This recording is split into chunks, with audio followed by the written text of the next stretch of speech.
Hello guys, welcome back to my channel. दोस्तों, क्या आपको पता है देवभूमि उत्तराखंड के ऋषिकेश में अचानक लोग पेड़ों पे चिपक कर क्यों रो रहे हैं? क्यों चिपकू मूवमेंट 50 साल बाद फिर जिंदा हो गया? बात है एक नया रोड प्रोजेक्ट की, जिसके लिए हज़ारों साल पुराना जंगल और 4000 से भी ज़्यादा पेड़ों को काटने का तैयारी थी। लेकिन पब्लिक का गुस्सा और प्रोटेस्ट इतना बड़ा हो गया कि सीएम पुष्कर सिंह धामी को इस पर तुरंत रोक लगाना पड़ा। आखिर क्या है ये पूरा मामला? कौन सा प्रोजेक्ट है? क्यों बनना था? कौन सी एजेंसी इसे बना रही है? और सरकार अब क्या कह रही है? चलिए जानते हैं बिना किसी देरी के। सबसे पहले समझते हैं कि ये प्रोजेक्ट आखिर है क्या। इस प्रोजेक्ट का ऑफिशियल नाम Vaniyawala Jollygrant Rishikesh 4-6 lane highway project है।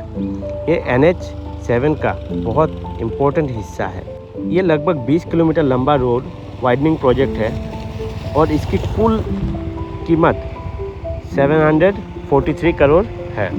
इसका टारगेट सिंपल था, देहरादून जोलीग्रांट एयरपोर्ट और ऋषिकेश के बीच कनेक्टिविटी सुपरफास्ट करना था और लोगों का ट्रेवल टाइम 30 मिनट तक कम करना था। और 4 धाम यात्रा में भी इसे इम्पोर्टेंट बताया गया। पर जब बात आई इसकी एग्जीक्यूशन की तो शुरू हुआ असली कंट्रोवर्सी। अब आप सोच रहे होंगे कि ये प्रोजेक्ट बना कौन रहा है।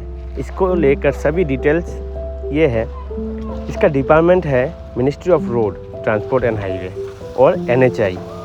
इसका कंसल्टेंट है सिविल मंत्रा इंफ्राकॉम प्राइवेट लिमिटेड और इसका EPC में कॉन्ट्रैक्टर है bridge Gopal construction company private limited. और ये प्रोजेक्ट हाइब्रिड मोड पर बनाया जा रहा है।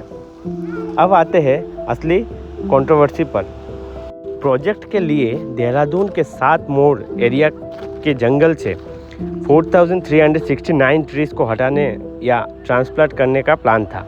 इसमें से करीब 3605 ट्रीज को सीधा काटा जाना था और इनमें से ज़्यादातर पेड़ 100 साल से भी ज़्यादा पुराना साल का वृक्ष है। प्रॉब्लम ये है कि ये पूरा स्ट्रेच राजाजी नेशनल पार्क के शिवालिक एलिफेंट रिजर्व और बहुत सेंसिटिव एलिफेंट कॉरिडोर के अंदर आता है। इन्वायरमेंटलिस्ट और लोकल का कहना है कि इतना पेड़ काटने से हाथियों का रास्ता बंद हो जाएगा, ह्यूमन वाइल्ड लाइफ कॉन्फ्लिक्ट बढ़ेगा और हिल स्लोप पर लैंडस्लाइड और गर्मी का खतरा कई गुना बढ़ जाएगा।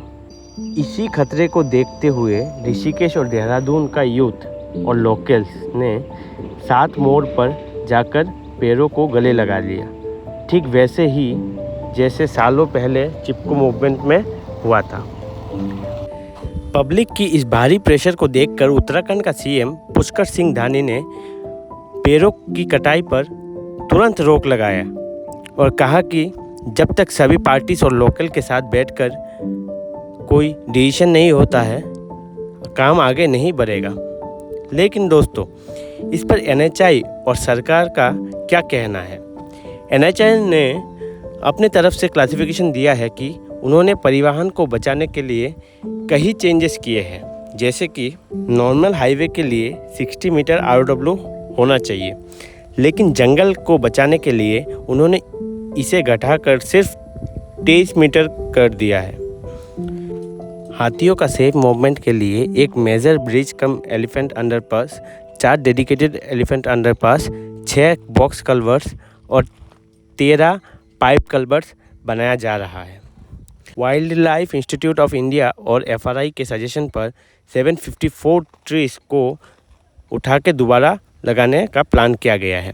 NHI ने डबल पेड़ लगाना और 10 साल तक उनकी देखभाल के लिए करीब 2 करोड़ से ज़्यादा फॉरेस्ट डिपार्टमेंट में डिपॉजिट भी किया है। तो अब यहाँ एक बड़ा सवाल खड़ा होता है, डेवलपमेंट या नेचर। एक तरफ रोड वाइडनिंग ज़रूरी है क्योंकि जोलीग्रांट एयरपोर्ट और ऋषिकेश के बीच ट्रैफिक दिन ब दिन बढ़ रहा है। मेडिकल इमरजेंसीज और 4 धाम यात्रा के लिए फास्ट रूट चाहिए। लेकिन दूसरी तरफ क्या हम 100 साल पुराना साल का पेड़ और राजाजी नेशनल पार्क के हाथियों का घर को डिस्ट्रॉय करके ये विकास चाहते हैं। अंडरपासेस बनाना अच्छी स्टेप है, लेकिन क्या वो एक्चुअल इकोसिस्टम को भरपाई कर पाएगा? यही वजह से लोकल लोग अभी भी प्रोजेक्ट का अल्टरनेट रूट ढूंढने का मांग कर रहा है। फ़िलहाल के लिए तो पेड़ों की कटाई रुकी हुई है और सभी की नज़र सिर्फ सरकार के अगले कदम पर है। आपका इस बारे में क्या सोचना है दोस्तों? क्या रोड वाइडनिंग करने के लिए इन पेड़ों को काटना सही है, या फिर NHAI को कोई बिल्कुल अलग बाईपास रूट प्लान करना चाहिए? मुझे कमेंट में ज़रूर बताइए।